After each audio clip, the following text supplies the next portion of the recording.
Hey everyone, it's Andy, and this week I want to dive into a little bit about the benefits of cold plunging or ice baths, whatever you want to call it. Just getting into my ice bath right now. Woo! And yeah, this week I'm just going to talk about all the benefits of cold plunging. And first of all, when you're cold plunging, we're going to talk about how cold it needs to be, right? A lot of people, when you hear ice baths, they think they envision it has to be like 32 degrees, like, when water freezes over, hell freezes over. Science shows that all you need to do is have it below 60 degrees. So we have our ice bath, even though it can go down to 32 degrees, we have it at uncomfortable 57 degrees. So that's where we are right now. And before we go any further, I want to share that I'm not the only crazy one that does the ice bath. We try to do this every day, at least every 2 days. But Minna does it too. She's just not as shameless as me, getting half naked and jumping into video and getting the ice bath. But I assure you, she does this too. And there's been so little studies showing the benefits for women. And there's actually a bunch of men out there that are saying that ice bath is only good for men and not good for women. Well, that's totally untrue. I think they're just not really following the studies that women are doing it. They're not following the studies of how women's been doing this for centuries in other parts of the world with amazing health and longevity benefits. And I've been reading this book, Secrets of the Ice Woman. And if you haven't read that book, it's a great read. It's not only for women, it has so much information for men too. But specifically, they talk about the Japanese Alma women, right? And this is really cool because the Japanese Alma women, they start training at a very early age. I think it's at 12 or 14. I don't quite remember, but it was really early. And they are diving into the cold, icy waters of the ocean to fetch oysters and pearls. Isn't that crazy?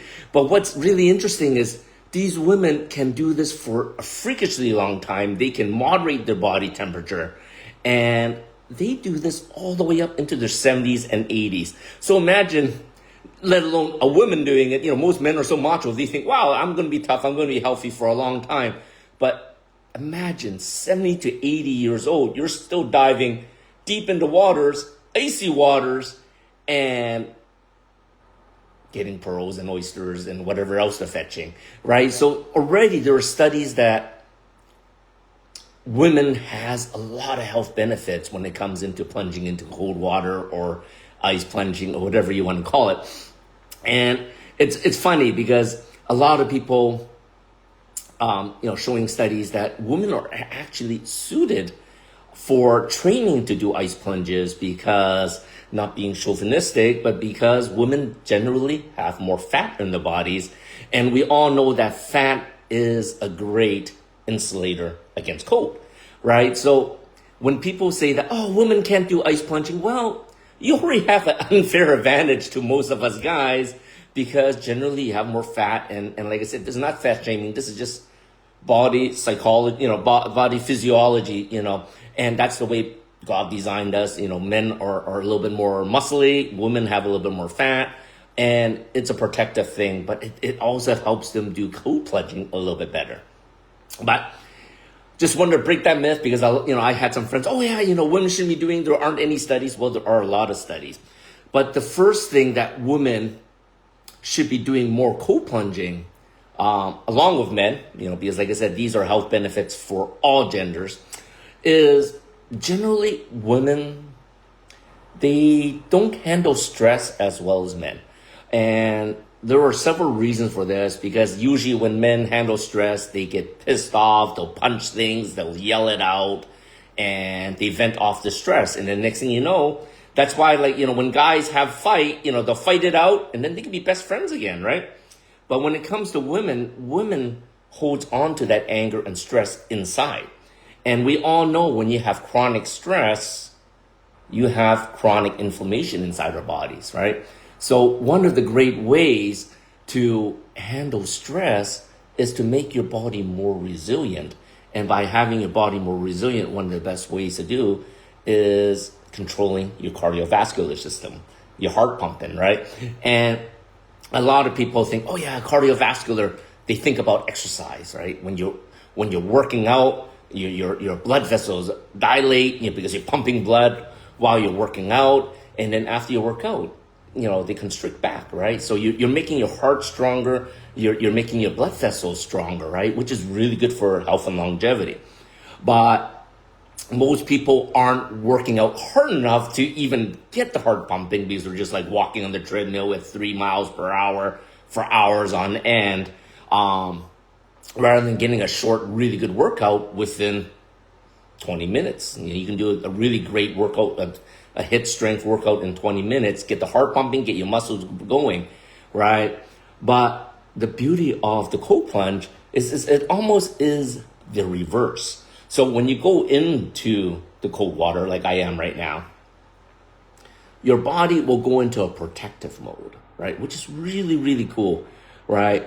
The body will go into protective mode to try to keep you warm. So what it does is it, rather than dilating your blood vessels, it actually constricts your blood vessels, right? It slows down the flow of your blood throughout your body, right? And then when you get out of the cold plunge, it goes back to normal. It dilates back. So even like for cold plunging, for about 10 minutes at a time, you don't need to overdo it, right? I try to do it 10 minutes at a time, and I always try to do something to distract me. And today, I am doing a Facebook Live. Normally, I have my Calm app doing my daily meditation. As long as I'm not thinking about it, I'm breathing through, I'm okay. It doesn't feel cold, right? It's mind over matter. A lot of people think that our bodies can handle cold, but our bodies are really quite resilient, and we want to keep that resiliency because I think most of us have become too comfortable. When it's summertime, when it's hot, you're in an AC environment. When it's cold, you're in a heated environment. Your body's temperature doesn't even actually fluctuate. And what we want to do is we want to have our bodies have the ability to have the resiliency to handle hot or cold naturally, right? And this is very interesting because remember in the very beginning when I said that, well, fat is a great insulator for cold, right? But do you ever notice when your body's not working properly to regulate heat, when it's cold, it's all the, and once again, I'm not fat shaming. This is just an observation I made, right? But it is all the people that are a little fatter, a little more overweight, that has the thickest jackets on. And to me, it's always amusing because here they are, the body is protecting them from cold, but because they cannot modulate their own body's core temperatures, they're actually colder even though they have all this protection. Like the body is designed to protect yourself, but they lost the ability to protect themselves. So it's really important to train your body to be more resilient for hotter conditions in the saunas, but more importantly, into the colder conditions where it can handle the cold. And it's always amusing because a lot of you know me and Minna originally came from Vancouver. And, Vancouver's not as cold as Toronto, but it's considered pretty cold compared to California because when we moved to California. And then from California, we moved to Texas.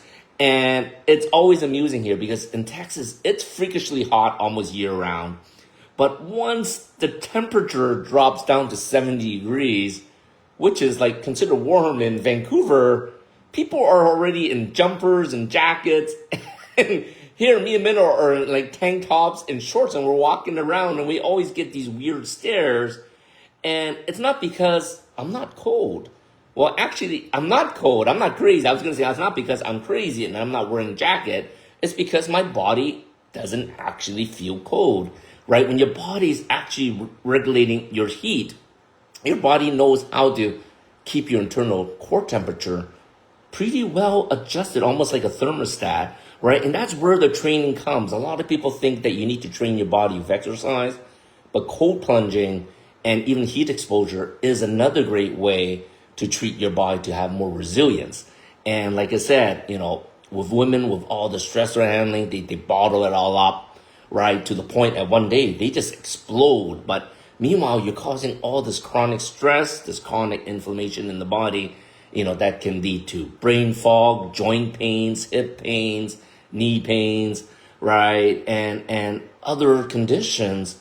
You need to train your body to relax. And one of the things that you need to do when you're cold plunging is you need to learn to relax. If you notice me, I'm not shivering at all. And most people, when they're in cold plunge, they're shaking, right? Here I am. I'm actually chilling out because I learned how to breathe. I learned to get the mindset. It is cold, but my body can manage it, right? So my body temperature is not dropping down.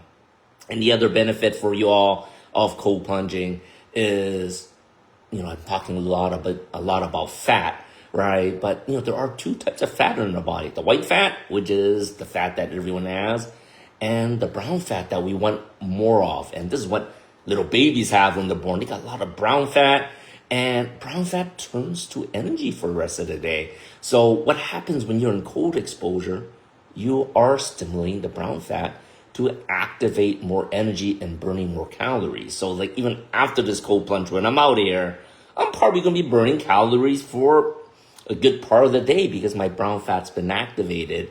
And for all you out there, well, I got plenty of fat, but it's all white fat. The beauty of it is white fat can turn into brown fat over time when you're training your body to do cold plunges, right? Anyways, that's my first share for the benefits of cold plunges, but I really wanted to break the myth that cold plunges are bad for women. And I'm going to talk about a lot more benefits, not only for men, but specifically for women, because, to live a long, healthy, and fruitful life and have your health into, 90s, 100, 150, 200, who knows? I think that possibilities are endless now. You need to be doing things sometimes that are uncomfortable, but is so good for your health, right? So anyways, that's my share. How long have I'm just looking at my watch. I've been in the water for 12 minutes. That's 2 minutes longer than I'm usually in. And check it out. I'm not cold at all. And remember to always be biohacking, stacking. I got my X39 year. So, we're going to talk a little bit more about cold plunges, how it helps with stem cell recovery and stem cell growth. And of course, I'm biohacking, stacking with my X39 to boost my GHKCU. So I always like to do things that are easy to do and natural to get your bodies to the most elevated state. Goodbye, everyone.